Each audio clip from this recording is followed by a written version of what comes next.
প্রিয় শিক্ষার্থী, কেমন আছো তোমরা? আশা করি পরম করুণাময়ের কৃপায় সকলেই ভালো আছো। আমিও সৃষ্টিকর্তার অপার কৃপায় ভালো আছি। প্রিয় শিক্ষার্থী বন্ধুরা, পল্লবী মহিলা ডিগ্রি কলেজের অনলাইন ক্লাস কার্যক্রমে তোমাদের সবাইকে স্বাগত। প্রিয় শিক্ষার্থী, আজকে আমরা বিবিএ অনার্স চতুর্থ বর্ষের ম্যানেজমেন্ট ডিপার্টমেন্টের বাংলাদেশ ইকোনমি সাবজেক্টের ক্লাস নিয়ে তোমাদের সঙ্গে হাজির হয়েছি। তোমরা জানো যে ব্যবস্থাপনা বিভাগের যারা চতুর্থ বর্ষের পড়াশোনা করছো, তোমাদের বাংলাদেশ ইকোনমি নামে একটি বিষয় রয়েছে এবং যথারীতি আমরা এই বিষয়টি নিয়ে তোমাদের সাথে প্রতিনিয়ত ক্লাস করে যাচ্ছি এবং বিগত ক্লাসের ধারাবাহিকতায় আমরা আজকে আরো একটি ক্লাস নিয়ে হাজির হয়েছি। আজকে আমাদের ক্লাসের আলোচনার বিষয় হচ্ছে বাংলাদেশের কোন পদ্ধতিটি গ্রহণযোগ্য, অর্থাৎ বাংলাদেশের অর্থনৈতিক উন্নয়নে আমরা যে পদ্ধতির কথাগুলো গত ক্লাসে আলোচনা করেছিলাম, সেই একটি হচ্ছে ভারসাম্য পদ্ধতি, আরেকটি হচ্ছে অভারসাম্য পদ্ধতি বা একটি ব্যালেন্স গ্রোথ, আরেকটি হচ্ছে আনব্যালেন্স গ্রোথ। এই দুটির মধ্যে কোন পদ্ধতিটি বাংলাদেশের অর্থনীতির জন্য গ্রহণযোগ্য বা প্রযোজ্য, সেইটি নিয়ে আজকে তোমাদের সাথে আলোচনা করব। তাহলে শিক্ষার্থী বন্ধুরা, আর দেরি নয়, আজকে ক্লাস শুরু করি এবং যথারীতি তোমাদের সাথে আমি দেবনাথ সূত্রধর, প্রভাষক, অর্থনীতি বিভাগ, পল্লবী মহিলা ডিগ্রি কলেজ, ক্লাসের পুরোটার সময় জুড়ে থাকবো। আশা করি তোমরা আমাদের সাথে যুক্ত থাকবে। প্রিয় শিক্ষার্থী, আজকে বিষয়টি আমি একটু তোমাদের জন্য বোর্ডে লিখে দিচ্ছি যে আজকের আলোচনার বিষয়টি বাংলাদেশের অর্থনৈতিক উন্নয়নে কোন পদ্ধতিটি গ্রহণযোগ্য। বাংলাদেশের অর্থনৈতিক উন্নয়নে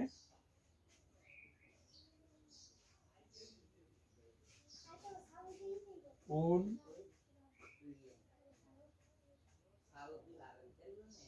পদ্ধতিটি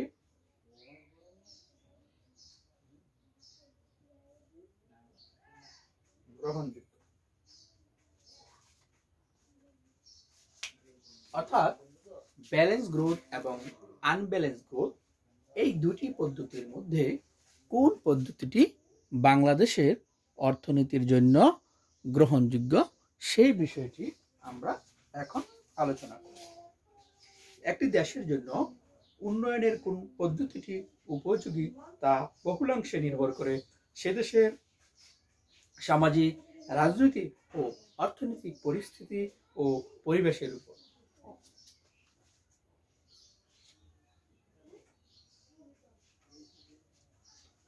প্রিয় শিক্ষার্থী, যে আমরা সবসময় বলে থাকি যে একটি দেশের অর্থনৈতিক উন্নয়নের জন্য যে পদ্ধতিটি ব্যবহার করা উচিত বা পদ্ধতিটি নির্ভর করে কোন বিষয়ের উপর, সে একটি দেশের সামাজিক, রাজনৈতিক এবং অর্থনৈতিক পরিস্থিতি এবং পরিবেশের উপর। ভারসাম্য উন্নয়ন পদ্ধতি উন্নত দেশগুলোর জন্য সাধারণত কার্যকর হয়ে থাকে।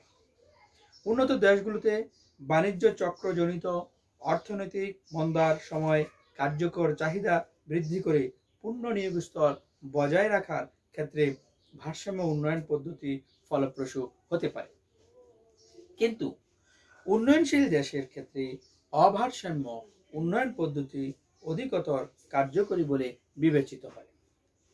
বাংলাদেশ তৃতীয় বিশ্বের একটি উন্নয়নশীল দেশ। এদেশের উন্নয়নের যাত্রাপথ কুসুমাস্তীর্ণ নয়, অনেক বাধা বিঘ্ন অতিক্রম করে আমাদেরকে অগ্রসর হতে হচ্ছে। বাংলাদেশের আর্থিক সংগতি অত্যন্ত সীমিত এবং দেশের সামাজিক অর্থনৈতিক কাঠামো এখনো উন্নত হয়নি। এদেশের জনগণের মাথাপিছু আয় ও সঞ্চয় ক্ষমতা কম, ফলে দেশে বিনিয়োগের পরিমাণও কম। এই দেশটি দারিদ্র্যের দুষ্টচক্রে আবদ্ধ। এই দুষ্টচক্রকে ভেদ করে অর্থনীতির কাঠামোগত পরিবর্তন আনয়ন করাই দেশের উন্নয়নের চাবিকাঠি। এন অবস্থায় দেশের অর্থনৈতিক উন্নয়নের জন্য ভারসাম্য উন্নয়ন পদ্ধতি অপেক্ষা অভারসাম্য উন্নয়ন পদ্ধতি গ্রহণ করাই অধিকতর বাঞ্ছনীয়। অর্থাৎ বাংলাদেশের অর্থনৈতিক উন্নয়নের জন্য যে পদ্ধতিটি গ্রহণ দরকার সেটি হচ্ছে আনব্যালেন্স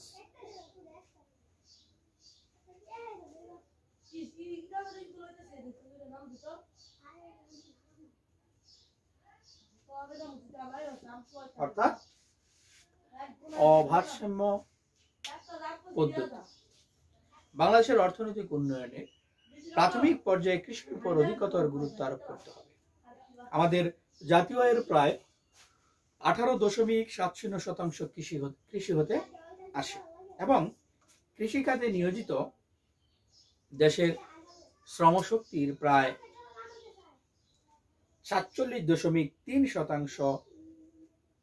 সুতরাং কৃষি উৎপাদন বৃদ্ধি পেলে দেশের খাদ্য ঘাটতি দূর হবে, শিল্পের প্রয়োজনীয় কাঁচামাল পাওয়া যাবে, উদ্বৃত্ত কৃষিপণ্য বিদেশে রপ্তানি করে অধিক বৈদেশিক মুদ্রা অর্জন করা সম্ভব হবে এবং এই বৈদেশিক মুদ্রার বিনিময়ে বিদেশ হতে শিল্পের প্রয়োজনীয় যন্ত্রপাতি ও কাঁচামাল আমদানি করা সম্ভব হবে। ফলে শিল্পের দ্রুত প্রবৃদ্ধি নিশ্চিত হবে এবং পরবর্তীতে অর্থনীতির অন্যান্য খাতেরও বিকাশ ঘটবে। এই কারণে বাংলাদেশে উন্নয়নের প্রাথমিক পর্যায়ের সব শিল্পের প্রতি সমান গুরুত্ব আরোপ করা মোটেও ঠিক হবে না। বর্তমান পর্যায়ে বাংলাদেশের উন্নয়ন কর্মসূচিতে কতগুলো ক্ষেত্র যেমন কৃষি, বিদ্যুৎ, পরিবহন, যোগাযোগ ব্যবস্থা, শিক্ষা, ভারী শিল্প ইত্যাদির উপর গুরুত্ব আরোপ করা উচিত। সুতরাং বলা যায় যে বাংলাদেশের অর্থনৈতিক উন্নয়নে অভারসাম্য বা অসম উন্নয়ন পদ্ধতি অনুসরণ করা উচিত। প্রিয় শিক্ষার্থী, এতে গেল দুই ধরনের পদ্ধতির মধ্যে বাংলাদেশের কোন পদ্ধতিটি অনুসরণ করা উচিত বা বাংলাদেশের জন্য কোন পদ্ধতিটি গ্রহণযোগ্য, কোন পদ্ধতিটি প্রযোজ্য সে বিষয়টি আমরা জানলাম। অর্থাৎ ব্যালেন্স এবং আনব্যালেন্স গ্রোথের ভিতরে বাংলাদেশের অর্থনৈতিক, সামাজিক এবং রাজনৈতিক প্রেক্ষাপট বিচার বিবেচনা করে দেখা গেল যে যেহেতু বাংলাদেশ একটি দরিদ্র এবং উন্নয়নশীল দেশ, সেখানে সম্পদের স্বল্পতা রয়েছে, মূলধনের স্বল্পতা এবং দারিদ্র্য, বেকারত্ব ও অবকাঠামোগত দুর্বলতা রয়েছে। এইসব কারণে বাংলাদেশে আনব্যালেন্স গ্রোথ পদ্ধতিটি অনুসরণ করাই সবচেয়ে যুক্তিযুক্ত। প্রিয় শিক্ষার্থী, আমরা এখন জানব যে ভারসাম্য উন্নয়ন এবং অভারসাম্য উন্নয়ন পদ্ধতির মধ্যে পার্থক্য কি বা তুলনা। Unbalance versus balance, balance growth, unbalance এবং ব্যালেন্সড গ্রোথ। আমরা এখন জানবো যে আনব্যালেন্স গ্রোথ এবং ব্যালেন্স গ্রোথ এই দুটির মধ্যে পার্থক্য বা তুলনা। ভারসাম্য উন্নয়ন এবং অভারসাম্য উন্নয়ন পদ্ধতির প্রধান পার্থক্য সমূহ প্রথমেই বলা হয়েছে যে উন্নয়নের যে পদ্ধতিতে অর্থনীতির বিভিন্ন খাতের মধ্যে সামঞ্জস্য বিধানের মাধ্যমে অর্থনৈতিক উন্নয়ন করা হয় তাকে ভারসাম্য উন্নয়ন পদ্ধতি বলে। পক্ষান্তরে উন্নয়নের যে পদ্ধতিতে অর্থনীতির বিভিন্ন খাতের মধ্যে বিশেষ কতিপয় খাতে বিনিয়োগ করে অর্থনৈতিক উন্নয়ন করা হয় তাকে বলা হয় অভারসাম্য উন্নয়ন পদ্ধতি। তারপরে বলা হয়েছে ভারসাম্য উন্নয়ন পদ্ধতিতে দেশের সকল শিল্পে সামঞ্জস্যপূর্ণ উন্নয়ন ঘটানো হয়। প্রিয় শিক্ষার্থী, ব্যালেন্স গ্রোথ এবং আনব্যালেন্স গ্রোথ এই দুটি উন্নয়নের মধ্যে অর্থাৎ ভারসাম্য উন্নয়ন এবং অভারসাম্য উন্নয়নের মধ্যে পার্থক্যের প্রথমেই বলা হয়েছে যে উন্নয়নের যেই পদ্ধতিতে অর্থনীতির বিভিন্ন খাতের মধ্যে সামঞ্জস্য বিধানের মাধ্যমে অর্থনৈতিক উন্নয়ন করা হয় তাকে বলা হয় ভারসাম্য উন্নয়ন পদ্ধতি। অন্যদিকে উন্নয়নের যে পদ্ধতিতে অর্থনীতির বিভিন্ন খাতের মধ্যে বিশেষ কতিপয় খাতে বিনিয়োগ করে অর্থনীতির উন্নয়ন করা হয় তাকে বলা হচ্ছে অভারসাম্য বা আনব্যালেন্স উন্নয়ন পদ্ধতি। ভারসাম্য উন্নয়ন পদ্ধতি দ্বিতীয়ত বলা হয়েছে যে ভারসাম্য উন্নয়ন পদ্ধতিতে দেশের সকল শিল্পের সামঞ্জস্যপূর্ণ উন্নয়ন ঘটানো হয় বলে এই পদ্ধতিতে দেশের অর্থনীতিতে ভারসাম্য বজায় থাকে। পক্ষান্তরে বলা হয়েছে অভারসাম্য উন্নয়ন পদ্ধতিতে উন্নয়নের ভারসাম্য অবস্থা ভেঙে দিয়ে অর্থনীতির কাঠামোগত পরিবর্তনের মাধ্যমে অর্থনৈতিক উন্নয়নের প্রচেষ্টা চালানো হয়। তারপরে বলা হয়েছে যে ভারসাম্য উন্নয়ন পদ্ধতি মূলত উন্নত দেশের ক্ষেত্রে অধিক প্রযোজ্য, অর্থাৎ ব্যালেন্স যে গ্রোথ মেথড এটি ডেভেলপমেন্ট কান্ট্রি অর্থাৎ যেসব উন্নত দেশ আছে সেসব উন্নত দেশের ক্ষেত্রে অধিক প্রযোজ্য। অন্যদিকে অনুন্নত বা উন্নয়নশীল দেশের ক্ষেত্রে তুলনামূলকভাবে আনব্যালেন্স গ্রোথ মেথড বা অভারসাম্য উন্নয়ন পদ্ধতি বেশি প্রযোজ্য। তার পরবর্তীতে বলা হয়েছে যে অভারসাম্য উন্নয়ন পদ্ধতিতে ভারী শিল্পে বিনিয়োগের ফলে সমাজে যে আর্থিক আয়ের সৃষ্টি হয় তার জন্য চাহিদা দ্রুত বৃদ্ধি পায়, কিন্তু বাজারে ভোগ্যপণ্যের অভাব হেতু এই চাহিদা তৃপ্ত হতে পারে না, ফলে দেশে মুদ্রাস্ফীতি দেখা দেয়। অন্যদিকে ভারসাম্য উন্নয়ন পদ্ধতিতে অর্থনীতির সকল খাতের যোগপত্য উন্নতি হলে মুদ্রাস্ফীতির আশঙ্কা ততটা থাকে না। তাহলে প্রিয় শিক্ষার্থী, আমরা দেখতেছি যে এই যে আনব্যালেন্স গ্রোথ বা অভারসাম্য উন্নয়ন পদ্ধতি, এই আনব্যালেন্স গ্রোথ বা অভারসাম্য উন্নয়ন পদ্ধতিটি উন্নয়নশীল দেশে বা অনুন্নত দেশে প্রয়োগ করা হয় বিদায়ী এবং এই পদ্ধতিতে ভারী শিল্পে বিনিয়োগের ফলে সমাজে যে আর্থিক আয়ের সৃষ্টি হয় তার জন্য চাহিদা দ্রুত বৃদ্ধি পায়। এই যে চাহিদা দ্রুত বৃদ্ধি পেল, কিন্তু বাজারে যে ভোগ্যপণ্য আছে সেগুলো অভাব রয়েছে, সেগুলোর যোগান বা সেগুলোর সাপ্লাই সেভাবে বৃদ্ধি না হওয়ার কারণে ভোগ্যপণ্যের অভাব হেতু চাহিদা তৃপ্ত হতে পারে না, ফলে ওই দেশে মুদ্রাস্ফীতি দেখা দেয়। কিন্তু ব্যালেন্স গ্রোথ পদ্ধতিতে যখন একটি দেশের উন্নয়ন পদ্ধতিতে অর্থনীতির সকল খাতের সমানভাবে উন্নতি হলে মুদ্রাস্ফীতির আশঙ্কা ততটা থাকে না। তারপরে বলা হয়েছে যে ভারসাম্য উন্নয়ন পদ্ধতি বাস্তবায়ন করা তুলনামূলকভাবে সহজ, পক্ষান্তরে অভারসাম্য উন্নয়ন পদ্ধতি বাস্তবায়ন করা তুলনামূলকভাবে কঠিন। সর্বশেষ যে পার্থক্য বা তুলনাটি করা হলো সেটি হলো ভারসাম্য উন্নয়ন পদ্ধতিতে সকল খাতে একযোগে বিনিয়োগ করতে হয়,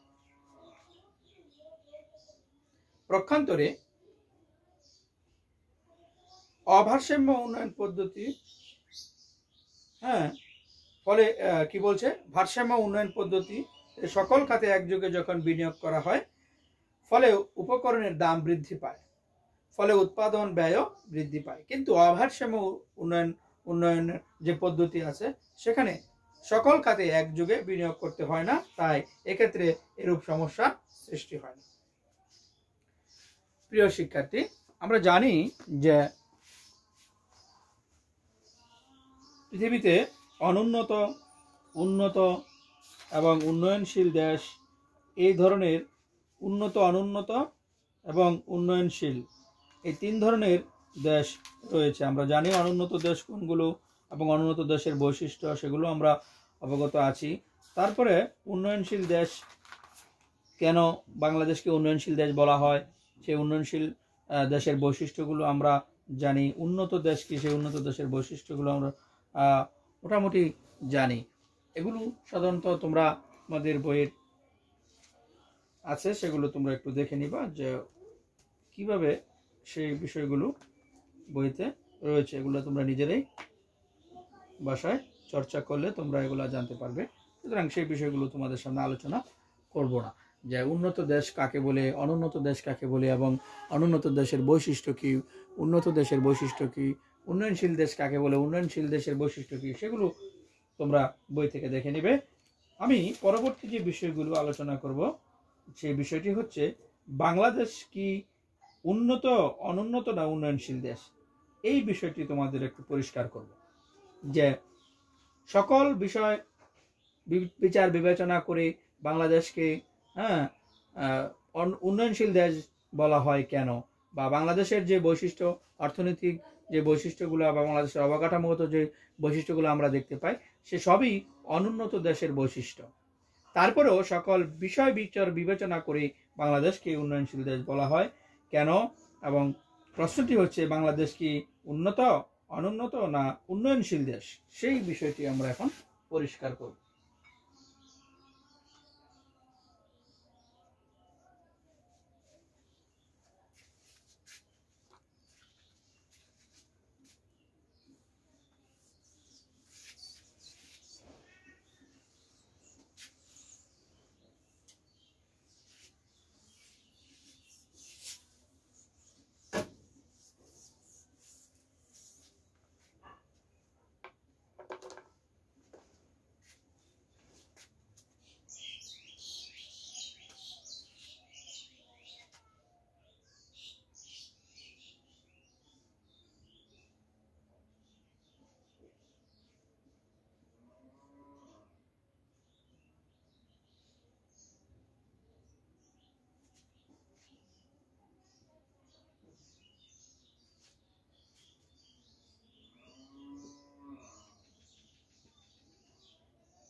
অর্থাৎ বাংলাদেশ কি উন্নত, অনুন্নত, উন্নয়নশীল দেশ? আমরা এখানে প্রায় অনেকগুলো বিষয় আসবে, সেই বিষয়গুলো আমরা জানব।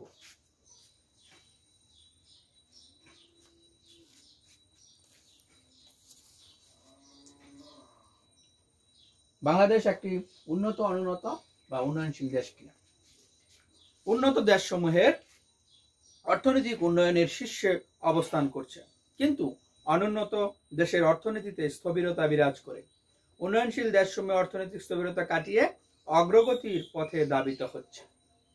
অর্থাৎ উন্নত দেশ উন্নয়নের শিখরে অবস্থান করছে, অনুন্নত দেশ অর্থনীতিতে স্থবিরতা বিরাজ করছে, এবং উন্নয়নশীল দেশে অর্থনৈতিক স্থবিরতা কাটিয়ে অগ্রগতির পথে ধাবিত হচ্ছে। এই তিনটি মূলত কারণ। বাংলাদেশের অর্থনৈতিক সংস্কার ও সামষ্টিক অর্থনীতির সুষ্ঠু ব্যবস্থাপনার ফলে কৃষি, শিল্প ও ব্যবসা বাণিজ্যে গতিশীলতা বৃদ্ধি পাচ্ছে। প্রকৃতপক্ষে বাংলাদেশ উন্নত, অনুন্নত নাকি উন্নয়নশীল দেশ সে সম্পর্কে সিদ্ধান্ত নেওয়ার জন্য বাংলাদেশের অর্থনীতির কিছু বৈশিষ্ট্য পর্যালোচনা করা দরকার। প্রথমেই দেখব আমরা কৃষির অবদান।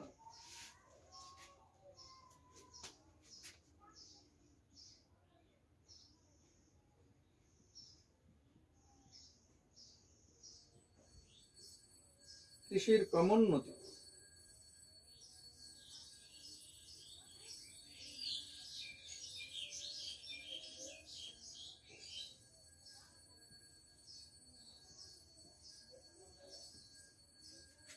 শিল্পের উন্নয়নে কর্মসূচি গ্রহণ।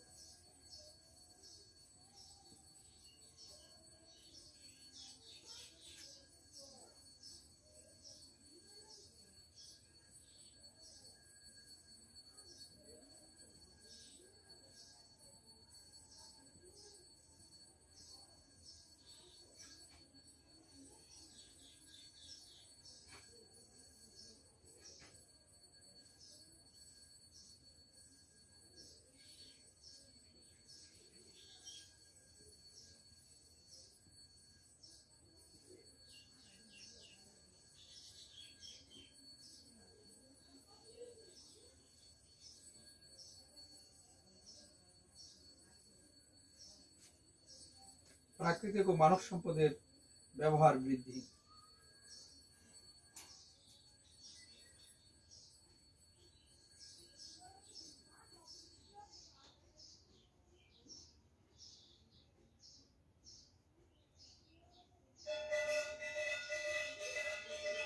খাদ্য সমস্যা ও পুষ্টিহীনতা।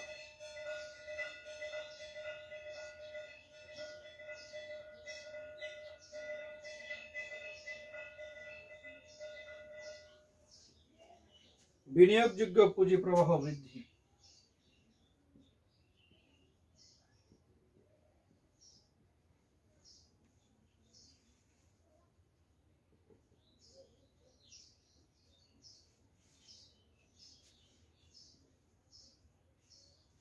শিক্ষার হার,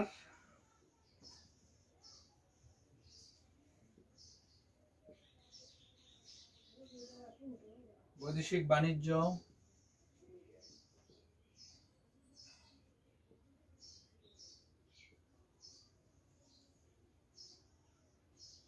কারিগরি জ্ঞানের প্রসার,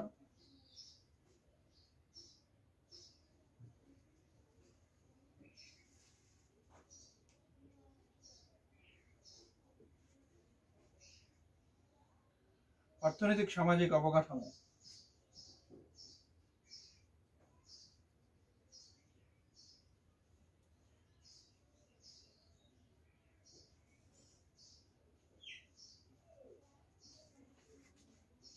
প্রাকৃতিক দুর্যোগ,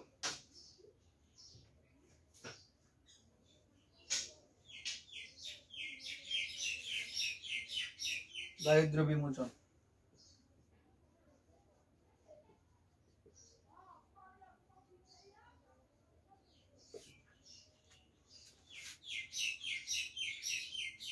প্রিয় শিক্ষার্থী, আমরা বাংলাদেশ একটি উন্নত, অনুন্নত না উন্নয়নশীল দেশ, এই বিষয়টি বিচার বিবেচনা করার জন্য প্রথমেই দেখব যে বাংলাদেশের অর্থনীতিতে কৃষির অবদান কি।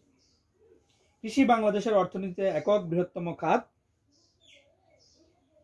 2014 সালে অর্থনীতি সমীক্ষা অনুযায়ী মোট দেশজ উৎপাদনে কৃষির বিভিন্ন খাতে যে উপখাত রয়েছে সেগুলো সমন্বিত অবদান প্রায় শতকরা 16.77। এককভাবে উপখাতের অবদান হলো 9.49%। ফসলে প্রাণী সম্পদের 1.84। এভাবে আমরা দেখতে পাই যে কৃষির অবদান 16.77 ভাগ। কৃষির ক্রমোন্নতি, বর্তমানে কৃষি উৎপাদন ব্যবস্থায় আধুনিকীকরণের হাওয়া বইছে, তাই উৎপাদকগণ পূর্বাপেক্ষা অধিক সচেতন ও দায়িত্ববান। তাই গুরুত্ব অনুভব করে তারা উন্নত বীজ, সার, কীটনাশক, সেচ সুবিধা বন্দোবস্ত করে অধিক উৎপাদনে মনোনিবেশ করেছে। তারপরে আছে শিল্পের উন্নয়নে কর্মসূচি গ্রহণ। বর্তমানে সরকার শিল্প স্থাপনে অধিক উৎসাহপূর্ণ কর্মসূচি গ্রহণ করেছে। নতুন উদ্যোক্তা সৃষ্টিতে সরকার সুপরামর্শ, বিনিয়োগ নীতি সহজীকরণ, ট্যাক্স হলিডে ঘোষণা, শিল্প নিরাপত্তা বৃদ্ধি, মূলধনের অবাধ প্রবাহ নিশ্চিতকরণ, বৈদেশিক বিনিয়োগকারীদেরকে আকর্ষণের জন্য নানা প্যাকেজ সুবিধা প্রদান, বিদেশে বাজার সৃষ্টিতে নানা দেশের সাথে বন্ধুত্ব স্থাপন ও চুক্তি সম্পাদন করছে। ফলে এর সুফল পাওয়া যাচ্ছে। আমরা স্থির মূল্যে 2012-13 অর্থ বছরে দেশজ উৎপাদনের বৃহৎ খাত সমূহের মধ্যে শিল্প খাতের অবদান দেখে 29%। আগামী এক দশকের মধ্যে বাংলাদেশে যে শিল্প খাত গড়ে উঠবে তাতে আশা করা যায় মোট দেশজ উৎপাদনে বা জিডিপিতে শিল্প খাতের অবদান 30 থেকে 35% এবং মোট কর্মরত জনশক্তির হার প্রায় 35% উন্নীত হবে। তারপরে বলছে জনসংখ্যা বৃদ্ধির হার হ্রাস। 1991 সালের হিসাব অনুযায়ী জনসংখ্যা বৃদ্ধির হার ছিল 2.17 এবং 2006 সালে ছিল 1.47। বর্তমানে জনসংখ্যা বৃদ্ধির হার হচ্ছে 1.37। বেকার সমস্যার কথা বলা হয়েছে। বাংলাদেশে তীব্র বেকার সমস্যা বিদ্যমান।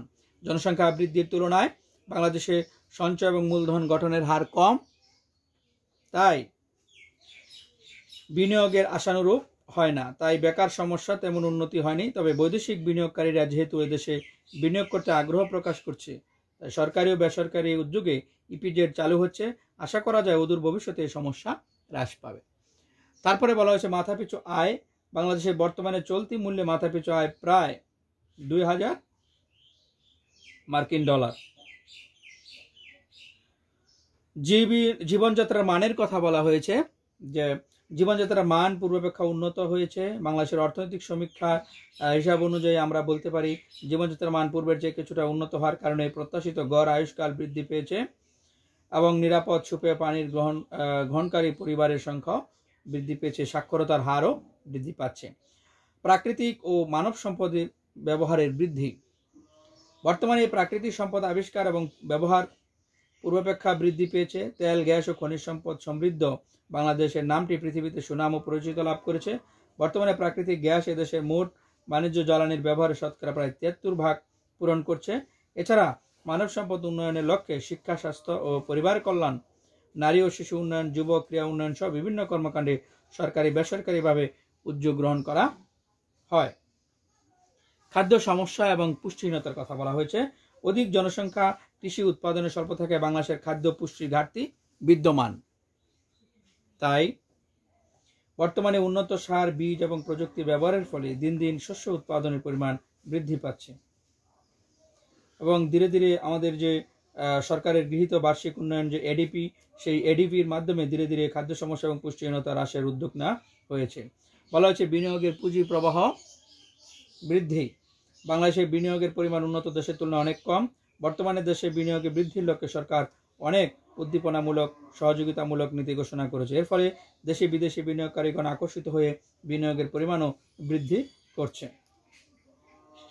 শিক্ষার হারের কথা বলা হয়েছে যে দেশে বর্তমানে শিক্ষার হার বৃদ্ধি পেয়ে ইতিমধ্যে অনেক জেলাকে সরকার নিরক্ষরতা মুক্ত ঘোষণা করেছে। সেখানে বিশেষত নারী শিক্ষার ক্ষেত্রে বেশ অগ্রগতি ঘটেছে। বৈদেশিক বাণিজ্যের কথা বলা হয়েছে। বৈদেশিক বাণিজ্যে পূর্বে প্রচুর ঘাটতি ছিল। বর্তমানে বিভিন্ন দেশে আমাদের দেশের পণ্য রপ্তানি বৃদ্ধি পাওয়ার কারণে বাণিজ্য ঘাটতি হ্রাস পাচ্ছে, তবে এখনো বৈদেশিক বাণিজ্য অনুকূলে আসেনি। বলা হয়েছে কারিগরি জ্ঞানের প্রসার এবং দেশে বর্তমান যুবকদের মধ্যে বৈদেশিক কারিগরি জ্ঞানে যথেষ্ট প্রসার লাভ করছে। কম্পিউটার শিক্ষা গ্রহণ করে নানামুখী ব্যবহারের প্রতি যুবশ্রেণীর আগ্রহ বৃদ্ধি পাচ্ছে। অর্থনৈতিক সামাজিক অবকাঠামো উন্নয়ন ধীরে ধীরে বিকাশ লাভ করছে। প্রাকৃতিক দুর্যোগ, আমাদের দেশে নানাবিধ প্রাকৃতিক দুর্যোগ ঘটছে এবং দক্ষিণাঞ্চলের ঘূর্ণিঝড় প্রাকৃতিক দুর্যোগ দেশের জনগণ ও সাহসিকতার সাথে মোকাবেলা করছে। দুর্যোগ মোকাবেলায় নিজস্ব সম্পদের উপর নির্ভরশীলতা বৃদ্ধি পেয়েছে। দারিদ্র্য বিমোচনের কথা বলা হয়েছে। দারিদ্র্য বিমোচন তথা অর্থনৈতিক উন্নয়ন বহুমাত্রিক, জটিল এবং বিরাট চ্যালেঞ্জ। এই লক্ষ্যে অর্থনৈতিক প্রবৃদ্ধি উচ্চ হারে বৃদ্ধি সহ সামগ্রিক অর্থনৈতিক কর্মকাণ্ডে দরিদ্রদের অংশগ্রহণ নিশ্চিত করে সরকারি ও বেসরকারি পর্যায়ে বিভিন্ন কর্মসূচি নেওয়া হয়েছে ও হচ্ছে। তার পরবর্তীতে আমরা দেখতে পাই যে রয়েছে পরিকল্পনা, দক্ষ উদ্যোক্তা সৃষ্টি, অর্থাৎ পরিকল্পনা ও দক্ষ উদ্যোক্তা সৃষ্টির কথা বলা হয়েছে। পরিকল্পনা, দক্ষ উদ্যোক্তা সৃষ্টি, তারপরে বলা হয়েছে সামাজিক কুসংস্কার।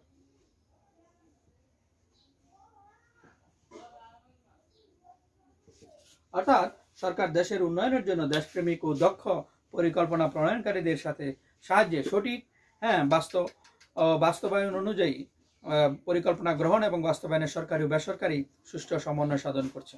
বেসরকারি পর্যায়ে সুষ্ঠু সমন্বয় সাধন করছে। দক্ষ উদ্যোক্তা সৃষ্টির কথা বলা হয়েছে। বর্তমানে আমাদের উৎপাদিত অনেক পণ্যদ্রব্য বিশ্ববাজারে প্রবেশ করছে। দেশীয় উদ্যোক্তার সংখ্যা দিন দিন বৃদ্ধি পাচ্ছে। পরিশেষে বলা হয়েছে যে সামাজিক কুসংস্কার, বর্তমানে শিক্ষার হার বৃদ্ধির সাথে সাথে মানুষের জীবনযাত্রা মানের উন্নতির ফলে সামাজিক কুসংস্কার নিয়ন্ত্রণ হয়েছে। বর্ণবৈষম্য, পর্দাপ্রথা, বাল্য বহুবিবাহ অনেক হ্রাস পেয়েছে। উপযুক্ত আলোচনা আমরা এসব প্রেক্ষিতে বলতে পারি বা সিদ্ধান্ত নেওয়া যায় যে বাংলাদেশের অর্থনীতি স্থবির নয়, আবার উন্নতও নয়। গতিশীল কর্মসূচি গ্রহণ ও তা বাস্তবায়ন হচ্ছে। তাই বাংলাদেশকে একটি উন্নয়নশীল দেশ বলা যায়। প্রিয় শিক্ষার্থী, আমরা এই এতক্ষণ যে আলোচনা করলাম সেই আলোচনার প্রেক্ষিতে বাংলাদেশকে একটি উন্নয়নশীল দেশ হিসেবে আমরা গণ্য করতে পারি। তো শিক্ষার্থী বন্ধুরা, আজকের আলোচনা এখানেই শেষ করব। আশা করি তোমরা এখান থেকে অনেক কিছু ধারণা লাভ করতে পারবে। তো প্রিয় শিক্ষার্থী বন্ধুরা, তোমরা সবাই ভালো থাকো, সুস্থ থাকো, সুন্দর থাকো, নিরাপদে থাকো এবং স্বাস্থ্যবিধিগুলো মেনে চলো। সকলের সুস্বাস্থ্য ও সুন্দর জীবন কামনা করে এখানেই শেষ করছি। সবাইকে ধন্যবাদ।